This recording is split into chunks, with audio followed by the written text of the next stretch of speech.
एक बार की बात है, दूर देश में लिली नाम की एक जवान लड़की रहती थी। वो एक जिज्ञासु और साहसी बच्ची थी जिसे अपने आसपास की दुनिया का पता लगाना अच्छा लगता था। एक दिन जंगल में खेलते खेलते उसकी मुलाकात एक जादुई पेड़ से हो गई। वह पेड़ किसी भी अन्य पेड़ के विपरीत था जिसे उसने कभी नहीं देखा था।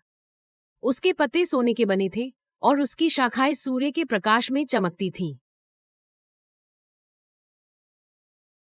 लिली पेड़ की सुंदरता से चकित थी और सोच रही थी कि इसमें क्या रहस्य है। जैसे ही वह पेड़ के पास पहुंची, उसे एक हल्की फुसफुसाहट सुनाई दी। हेलो लिली, पेड़ ने कहा। मैं तुम्हारे लिए इंतजार कर रहा हूँ। पेड़ की बात सुनकर लिली हैरान रह गई, लेकिन वह डरी नहीं।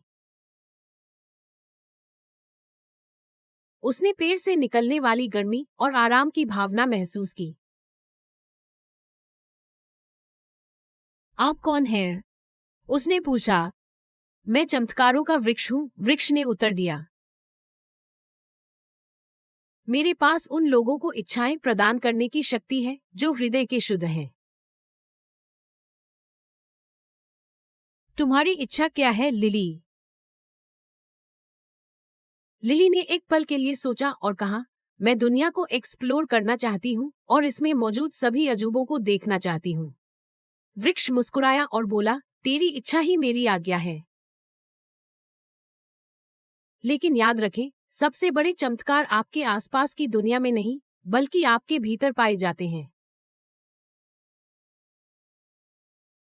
उन शब्दों के साथ पेड़ गायब हो गया और लिली जंगल में खड़ी रह गई।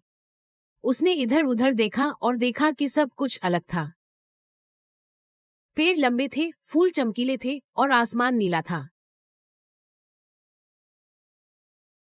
लिली को एहसास हुआ कि पेड़ ने उसकी इच्छा पूरी कर दी है और वह दुनिया का पता लगाने के लिए एक यात्रा पर निकल पड़ी।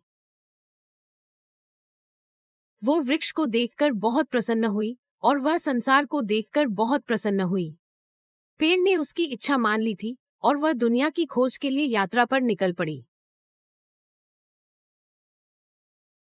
उसने दूर देशों की यात्रा की, नए लोगों से मुलाकात की और अद्भुत दृश्य देखे। लेकिन वह चाहे जहां भी गई, वो पेड़ के शब्दों को कभी नहीं भूली। साल बीतते गए और लिली एक बुद्धिमान और दयालु महिला के रूप में बड़ी हुई। उसने दुनिया में कई चमत्कार देखे थे, लेकिन सबसे बड़ा आश्चर्य उसके दिल में प्यार और दया थी।